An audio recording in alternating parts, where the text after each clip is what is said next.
Hey, what up, fans? This is Ernesto once again back at this chess channel. Thank you so much for joining me tonight. Now, with today's chess video, we're going to go over a chess principle that everyone should know, which is never to move out your queen too early. Now, if you're looking to learn on how to move your pieces at the beginning stages of the game, then you came to the right chess video, and I'm so excited to share with you a famous game that has been played in which people have brought out their queen early and have been punished by it. So, at the following diagram here, as much of you must know, we're looking to have our pieces controlling the four center squares, which is going to be e4, d4, e5, and d5. These highlighted squares, you want to ensure that you have your main pieces, which would be the pawns.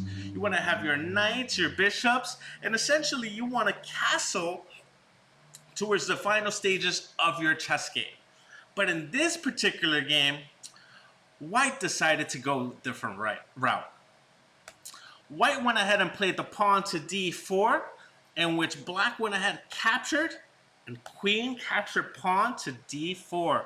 Now, if you ever come into a scenario where you are facing an opponent that brings out the queen early, you want to ensure that the queen is going to be the main target to how you are going to attack.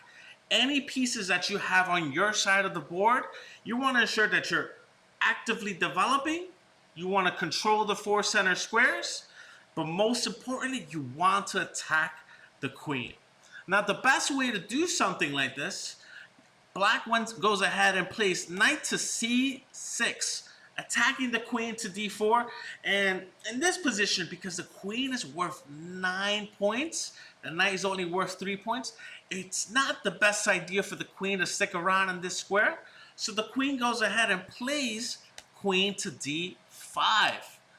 Now in this position here, as discussed earlier, if the queen is still sticking around, don't hesitate. Attack, attack, attack. You want to make sure you develop your piece, which Black goes ahead and develops knight to f6 with the idea that if the queen sticks around, the knight is going to capture the queen. White goes ahead and retreats once again, playing queen to f5, which is still another mistake. Queen is still sticking around in the middle of the board. But more importantly, queen is on a light square. I'm going to give you guys 5 seconds to see what would be the best answer. How would you play this for Black's side of the board? If you were able to figure it out, you can play pawn to d5. Now White can go ahead and attack the pawn on d5, because in this position here, the bishop can just immediately capture the queen. So in this position here, going back to this move 5, queen goes ahead and plays queen to f3, moving to another light square. And once again, as I mentioned, if the queen is still out in the game, keep attacking.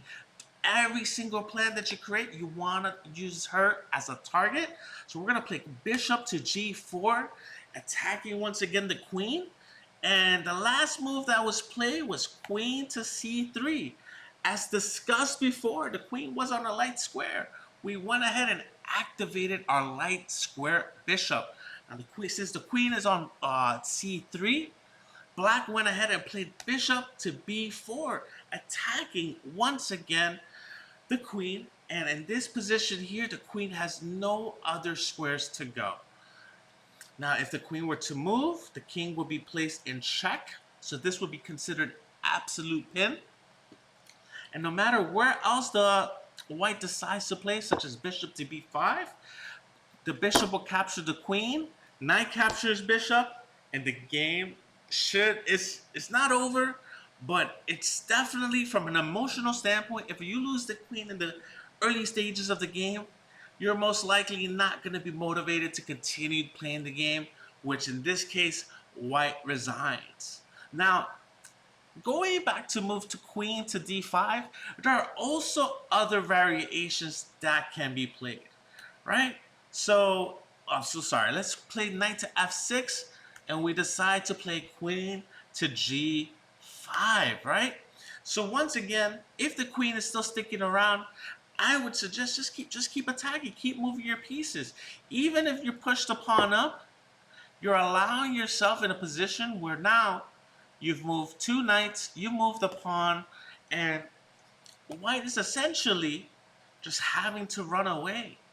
Going back to this position here, knight to c, well, bishop to b4. Look at this position here.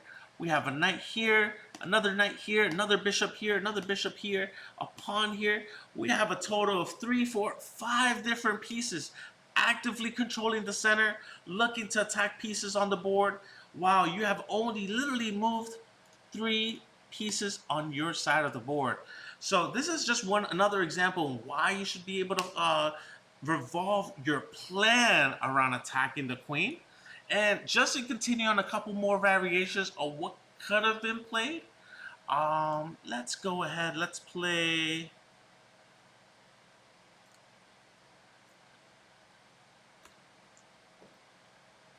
Let's say, sorry, let's go. We were discuss that.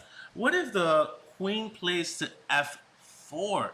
So you know it's in a safe square, but as discussed before, you want to look at if you have a high value piece that's that you need to attack. Look at the color square that it's in. If the queen is on a dark square, you want to activate the piece that can travel on dark squares.